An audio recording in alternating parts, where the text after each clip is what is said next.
ठीक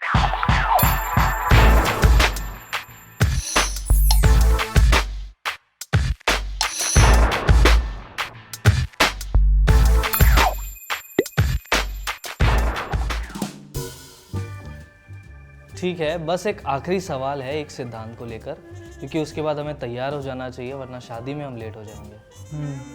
पूछो सनी, क्या प्रश्न है? वैसे तो मुझे लगता है कि मैं जानता हूँ इसका उत्तर, पर फिर भी मैं इसको बस कंफर्म करना चाहता हूँ। ठीक है, तुम शर्माओ मत, पूछो क्या पूछना है। अच्छा देखो, अगर एक पास्टर है वो कहता है कि हमें बचाया जाना है, तो अगर कोई गैर विश्वासी उसको सुनेगा तो वो सोचने में लगेगा कि मुझे किस चीज़ से बचाया जाना चाहिए, और जब तक वो नहीं जान लेता कि वो चीज़ पाप है जिसे उससे बचाया जाना है, तब तक तो वो भटका हुआ है। तो मुझे ये जानना है कि मतलब ये बचाए जाने का मतलब क्या है। बहुत सिंपल है सनी। देखो, पाप का मतलब हो गया कि हम परमेश्वर के विरुद्ध जो काम कर रहे हैं या परमेश्वर की इच्छाओं के विरुद्ध जो काम कर रहे हैं उसे पाप कहते हैं। और जब परमेश्वर ने मनुष्य को बनाया था, हम उसके बिल्कुल ही विपरीत काम कर रहे हैं, इसे पाप कहते हैं। और मैं ये सोचती हूँ कि जो हमारा पाप है वो कर्मों के द्वारा भी किया जा सकता है।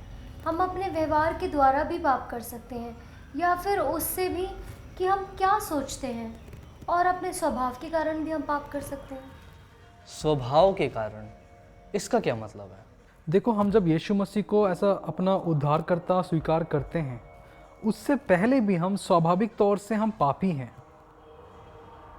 हाँ, ये तो मैं जानता हूँ कि ऐसा है, मतलब कि जो भी मैंने गलत किया वो पाप है। पर मैं ये जानना चाहता हूँ कि ये सब शुरू कैसे हुआ। कि परमेश्वर ने तो सृष्टि बनाई थी और कहा था कि सब कुछ अच्छा है, तो क्या परमेश्वर ने उस सांप को भी बनाया था, और क्या वो सांप अच्छा है या वो बुरा है? अच्छा प्रश्न है सनी।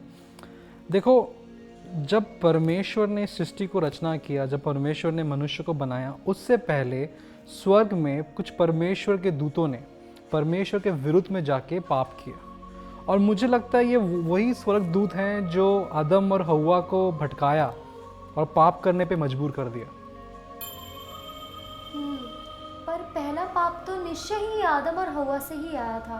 और देखो ना, प्रेरित पौलुस ने भी इस तरीके से लिखा हुआ है इसे बाइबल में कि जब अदन की वाटिका में आदम और हव्वा वहाँ थे, तो उन्होंने परमेश्वर की बात को नहीं सुना, बल्कि उस सांप की बात को सुना, उसका कहना माना।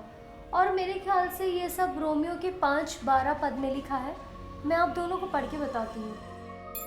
इसलिए जैसे एक मनुष्य के द्वारा पाप जगत में आया, और पाप के द्वारा मृत्यु आई, और इस रीति से मृत्यु सब मनुष्य में फैल गई, इसलिए कि सबने पाप किया। तो इसलिए क्योंकि आदम ने पाप किया था, और चाहे मैंने कोई भी पाप ना किया हो तो भी मैं पापी ठहरूंगा, क्योंकि आदम के पापी स्वभाव के कारण मैं भी पापी हुआ, है ना? हाँ बिल्कुल। और हम कई बार ऐसा सोचते हैं कि हम अच्छे लोग हैं जो पाप कर रहे हैं, लेकिन ऐसा नहीं है। हम स्वाभाविक तौर से हम पापी हैं, और परमेश्वर का जो एक परफेक्ट स्टैंडर्ड था उससे काफ़ी दूर हैं हम। जो परमेश्वर ने सोचा था कि जो मनुष्य बिल्कुल निष्पाप रहेंगे, हम उससे तो काफ़ी दूर जा चुके हैं। बिल्कुल, आपने जो भी बोला ऐसा ही है। क्योंकि हम कई बार सोचने लगते हैं कि हम भले लोग हैं और कभी कभी पाप कर लेते हैं, पर ये इससे बिल्कुल उल्टा है। क्योंकि हम लोग जो है वो तो हम तो स्वभाव से ही पापी हैं। हमारे मतलब मानो कि खून में ही वो पाप है। और अगर हम सर्वगुण एक परमेश्वर के सामने अपने स्वभाव को रखें, तो हम उसके सामने कुछ भी नहीं है, हम उसके जैसे हैं ही नहीं। और इसी कारण हम जो है वो मृत्यु की सज़ा के हकदार हैं। और बाइबल हमें इसीलिए बताती है कि पाप की जो सज़ा है वो मृत्यु है, और हम तो पाप के गुलाम हैं।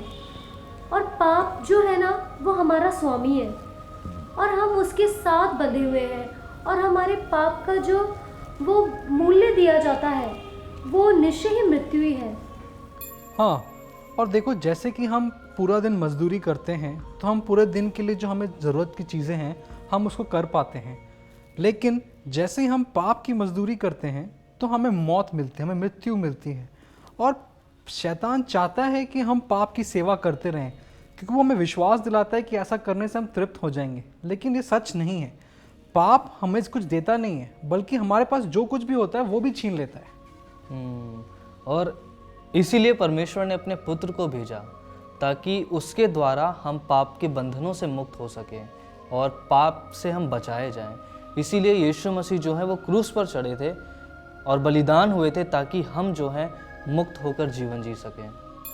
हाँ, और अगर तुम देखो तो रोमियो की किताब में पॉल ये लिखता है कि वो किस तरीके से पाप से संघर्ष कर रहा था। मतलब वो उसका जो मन है, उसका जो हृदय है, वो चाहता था एक नए मालिक की सेवा करना, लेकिन उसका जो शरीर है, शैतान है, वो चाहता है कि वो पुराने मालिक में बना रहे। तो ठीक है, यानी कि परमेश्वर ने अपने पुत्र को भेजा था ताकि हमारे जो पाप हैं हम उससे मुक्त हो सकें।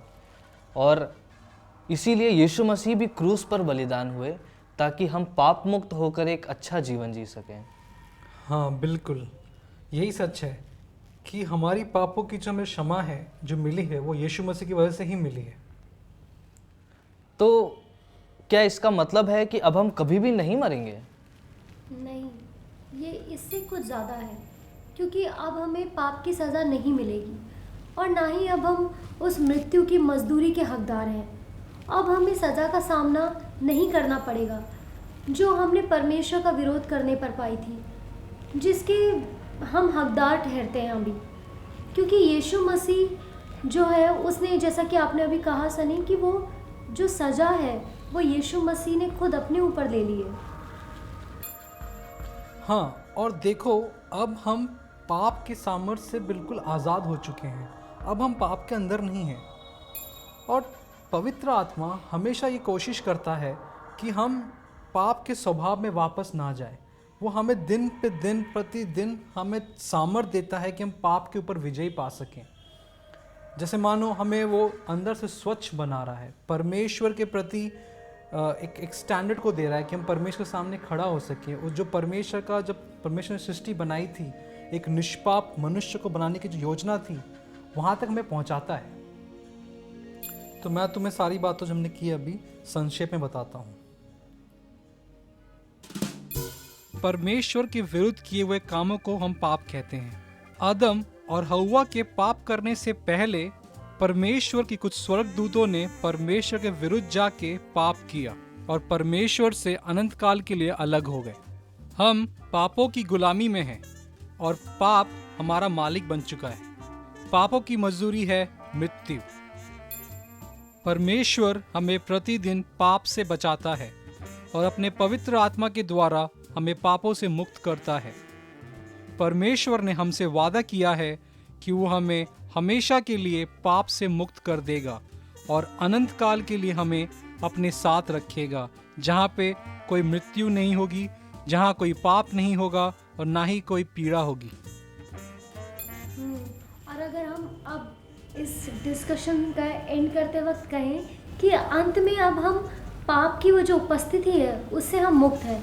परमेश्वर ने जो हमसे वायदा किया है कि वो हमें पापों से अंतिम छुटकारा देगा, वो निश्चय ही देगा। वो अपनी उपस्थिति के द्वारा ही पाप का जो अंत है वो अपने अनंत जीवन के द्वारा कर देगा और वहाँ पर कोई पाप, कोई दुख, ये सब कुछ नहीं होगा। तब हमें कोई पाप का स्वभाव भी नहीं होगा और पता है हम पाप की गुलामी से पूरी तरीके से आज़ाद हो जाएंगे।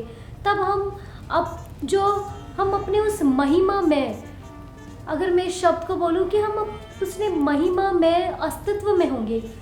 मेरा मतलब है कि हमें सर्वगुण संपन्न बनाकर परमेश्वर अपनी महिमा का हमें हिस्सा बना देगा और यह आने वाला वायदा उस दिन यीशु मसीह में पूरा होगा।